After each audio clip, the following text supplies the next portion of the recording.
સ્વાગત છે તમારું મારી ગુજરાતી રસોઈ ટિપ્સ ચેનલમાં। તો આજે આપણે બનાવીશું ઉપવાસમાં ખાઈ શકાય તેવો ફરાળી નવો નાસ્તો। તો આ નાસ્તો તમે ઘરે ખૂબ ઓછા સમયની અંદર આસાનીથી બનાવી શકો છો। તો ચાલો આપણે ફરાળી નવો નાસ્તો બનાવવાનું શરૂ કરીએ। તો ફરાળી નવો નાસ્તો બનાવવા માટે મેં અહીંયા 2 બટાકા લીધા છે। તો બટાકાને મેં પહેલેથી જ અહીંયા ઉપરની છાલ કાઢી લીધી છે। તો હવે આપણે બટાકાને પાણીની અંદર છીણી લઈશું। છીણ આપણે અહીંયા ઝીણું રાખવાનું છે। તો આપણે બટાકાનું મોટું છીણ નથી પાડવાનું। તો હવે આપણે આ રીતની છીણી લઈ અને આપણે છીણી લઈશું। બટાકાને બાફ્યા વગર કાચા બટાકાની અંદરથી જ આપણે અહીંયા ફરાળી નાસ્તો બનાવી રહ્યા છે। તો બંને બટાકાને આપણે પાણીની અંદર છીણી લીધા છે। તો તમે જોઈ શકો છો તો આ રીતનું આપણે છીણ અહીંયા બટાકાનું પાણીની અંદર જ પાડવાનું છે। તો હવે આપણે છીણને 2 થી 3 પાણીએ ધોઈ લઈશું। બટાકાનું છીણને આપણે 2 થી 3 પાણીએ ધોઈ લીધું છે અને તમે જોઈ શકો છો પાણી પણ એકદમ સરસ ચોખ્ખું અહીંયા થઈ ગયું છે। તો હવે આપણે ફરાળી નાસ્તો બનાવવાનું શરૂ કરીશું। તો ફરાળી નાસ્તો બનાવવા માટે મેં ગેસ ઉપર એક અહીંયા કઢાઈ રાખી છે। તેની અંદર 2 ચમચી તેલ ઉમેરીશું। તો તેલની જગ્યા પર તમે અહીંયા ઘીનો ઉપયોગ પણ કરી શકો છો। હવે આપણે તેલને ગરમ થવા દઈશું। તો તેલ આપણું અહીંયા ગરમ થઈ ગયું છે। તો હવે આપણે તેની અંદર નાની અડધી ચમચી જેટલું જીરું ઉમેરીશું। સાથે જ અહીંયા ઝીણા સમારેલા મરચાં। તો મરચાંની અંદર મેં અહીંયા લીલા અને લાલ બંને લીધા છે અને આપણે અહીંયા 1 ચમચી જેટલું આદું છીણીને લીધું છે। તો બંને વસ્તુ આપણે અહીંયા ઉમેરી દઈશું।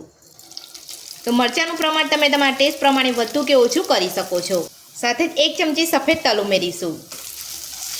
બધું સરસ આપણે અહીંયા સાતરી લઈશું।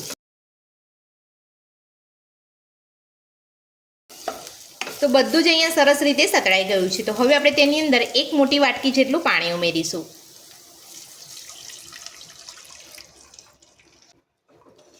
પાણી ઉમેરીને બધું જ આપણે અહીંયા સરસ મિક્સ કરી લઈશું। હવે આપણે તેની અંદર સ્વાદ પ્રમાણે ફરાળી મીઠું ઉમેરીશું। તો ફરાળી મીઠાની અંદર મેં અહીંયા સિંધો મીઠું ઉમેર્યું છે।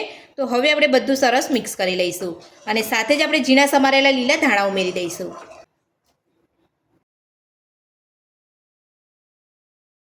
તો કઢાઈની અંદર પાણી આપણું અહીંયા ગરમ થઈ રહ્યું છે। ત્યાં સુધી આપણે જે બટાકાની છીણ આપણે પાણીની અંદર પાડી રાખી હતી એ આપણે અહીંયા પાણીની અંદરથી લઈ લઈશું।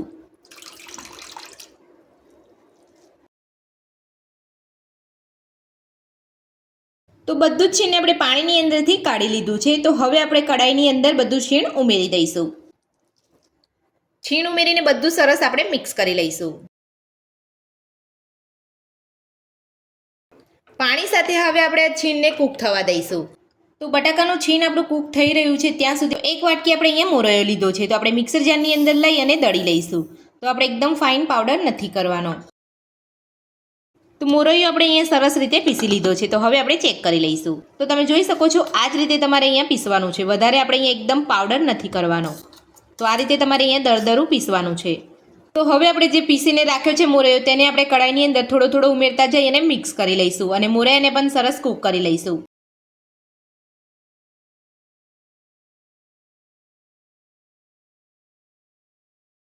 તો તમારે પણ આ રીતે થોડો થોડો મોરૈયો ઉમેરી અને મિક્સ કરી લેવાનું છે। અહીંયા મોરૈયાની જગ્યા પર તમે રાજગરાનો લોટ પણ લઈ શકો છો। તો આ જ રીતે બધું સરસ મિક્સ કરતા જઈ અને મોરૈયાને પણ આપણે સરસ અહીંયા કૂક કરી લઈશું। તો તમે જોઈ શકો છો અહીંયા આપણો મોરૈયો એકદમ સરસ રીતે અહીંયા કૂક થઈ ગયો છે। તો હવે આપણે ગેસની ફ્લેમ બંધ કરી લઈશું। તો આ જ રીતે તમારે પણ મોરૈયાને કૂક કરવાનો છે। તો હવે આપણે કૂક કરેલા મોરૈયાને ચોપિંગ બોર્ડ ઉપર લઈ લઈશું। તો ચોપિંગ બોર્ડ ઉપર લેતા પહેલા ચોપિંગ બોર્ડ ઉપર તેલ લગાવી લઈશું। તો આ રીતનું ચોપિંગ બોર્ડ તમારી પાસે ના હોય તો તમે અહીંયા ડીશની ઉપર યા તો તમે પાટલાની ઉપર પણ કરી શકો છો। અને જ્યારે પણ તમે ડીશ કે પાટલાનો ઉપયોગ કરો ત્યારે તમારે અહીંયા તેલથી ગ્રીસ કરી લેવાનું છે। તો બધો જ મોરૈયો આપણે અહીંયા ચોપિંગ બોર્ડ ઉપર લઈ લઈશું।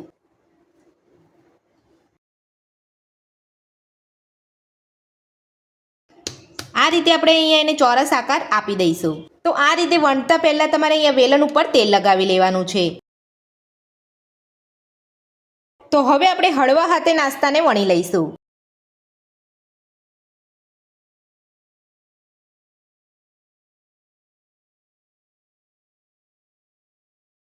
તો આ રીતે તમારે મોરૈયાને આપણે અહીંયા પાટલા ઉપર લઈ અને વણીને તમારે અહીંયા ચોરસ આકાર આપી દેવાનો છે। તો આપણે અહીંયા તમે જોઈ શકો છો મેં અહીંયા ચોરસ આકાર આપી દીધો છે।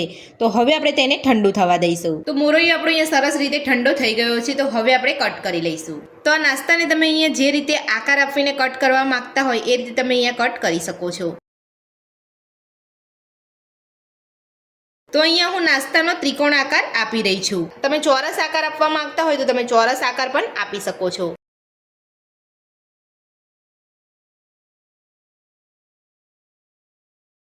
તો હવે આપણે ત્રિકોણ આકારની અંદર કટ કરી લઈશું.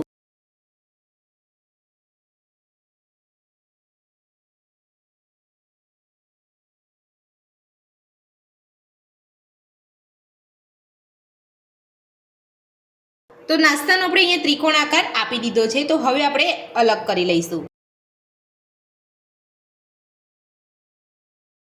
તો તમે જોઈ શકો છો આપણે એકદમ સરસ રીતે ત્રિકોણ આકારની અંદર કટ થયો છે. તો હવે આપણે બધા જ નાસ્તાને અલગ કરી લઈશું.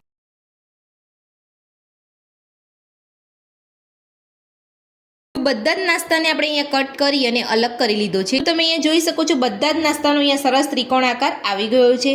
તો હવે આપણે નાસ્તાને સેલો ફ્રાય કરીશું. તો આ નાસ્તાને તમે સેલો ફ્રાય એટલે કે ઓછા તેલની અંદર પણ ફ્રાય કરવા માંગતા હોય તમે ઓછા તેલની અંદર ફ્રાય કરી શકો છો.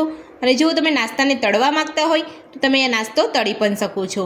તો હવે આપણે નાસ્તાને ઓછા તેલની અંદર ફ્રાય કરીશું એટલે કે સેલો ફ્રાય કરીશું. તો નાસ્તાને સેલો ફ્રાય કરવા માટે ગેસ ઉપર મેં એક પેનની અંદર તેલ ગરમ કરવા મૂકી દીધું હતું. તો તેલ આપણું અહીંયા ગરમ થઈ ગયું છે. તો હવે આપણે નાસ્તાને સેલો ફ્રાય કરી લઈશું.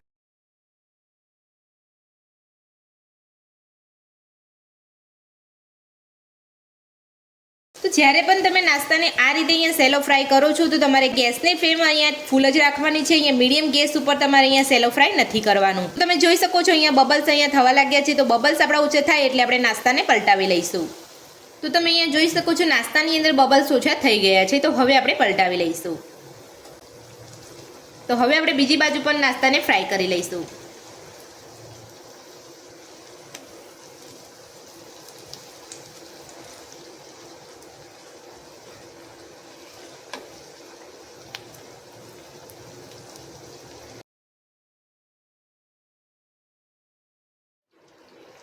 તો તમે જોઈ શકો છો નાસ્તો આપણો અહીંયા બંને બાજુ સરસ રીતે ફ્રાય થઈ ગયો છે.